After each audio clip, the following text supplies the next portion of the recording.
Lunch হোক বা dinner, রোজ রোজ কি আর মাংস মাছ এগুলো খেতে ভালো লাগে? তাই আজ আমি আপনাদের সয়াবিনের দো পেঁয়াজা বানানো দেখাবো। প্রথমে গরম জলের মধ্যে অল্প একটু লবণ দিয়ে দিতে হবে আর দিতে হবে 1 প্যাকেট সয়াবিন। ভালো করে 3-4 মিনিট সয়াবিনগুলোকে সেদ্ধ করে নিয়েছিলাম, বেশ সয়াবিনগুলো ফুলে ডবল হয়ে গেছে। এবার একটা মিক্সিং বোলের মধ্যে নিয়ে নিলাম, ঠান্ডা জল দিয়ে ভালো করে ধুয়ে নিতে হবে, তারপরে প্রেস করে এক্সট্রা জলটা ফেলে দিতে হবে। কড়াইয়ের মধ্যে অল্প একটু তেল দিয়েছিলাম, তার মধ্যে সেদ্ধ করে রাখা সয়াবিনগুলো দিয়ে দিলাম, অল্প একটু লবণ আর দিলাম লঙ্কার গুঁড়ো। এবার সয়াবিনগুলোকে হালকা লাল করে ভেজে তুলে নিতে হবে। কড়াইয়ের মধ্যে আবারও দিতে হবে কিছুটা পরিমাণ সাদা তেল। যখন তেলটা গরম হয়ে যাবে এর মধ্যে দিতে হবে অল্প একটু কেটে রাখা ক্যাপসিকাম আর পেঁয়াজ, হালকা লাল করে ভেজে তুলে নিতে হবে। এখন কড়াইতে বাকি যে তেল আছে তার মধ্যে আমি অল্প একটু আদা রসুন বাটা দিলাম আর আমি দিয়ে দিলাম অল্প একটু কুচনো পেঁয়াজ। আদা রসুন বাটা, কুচনো পেঁয়াজ সমস্ত কিছু ভালো করে মিশিয়ে অল্প একটু হলুদ গুঁড়ো, লঙ্কার গুঁড়ো দিতে হবে।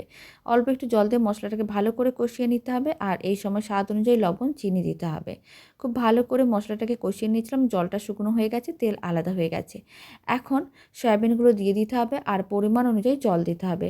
খুব ভালো করে সমস্ত কিছু মিশিয়ে নিতে হবে, স্বাদ অনুযায়ী লবণ, চিনি আবারও অল্প করে দিয়ে দিলাম। খুব ভালো করে মেশানো হয়ে গেছে। এখন আমি ভেজে রাখা পেঁয়াজ ও ক্যাপসিকামগুলো দিয়ে 5 থেকে 7 মিনিট রান্না করে নিয়েছিলাম। দারুণ স্বাদের সয়াবিনের দো পেঁয়াজা রেডি।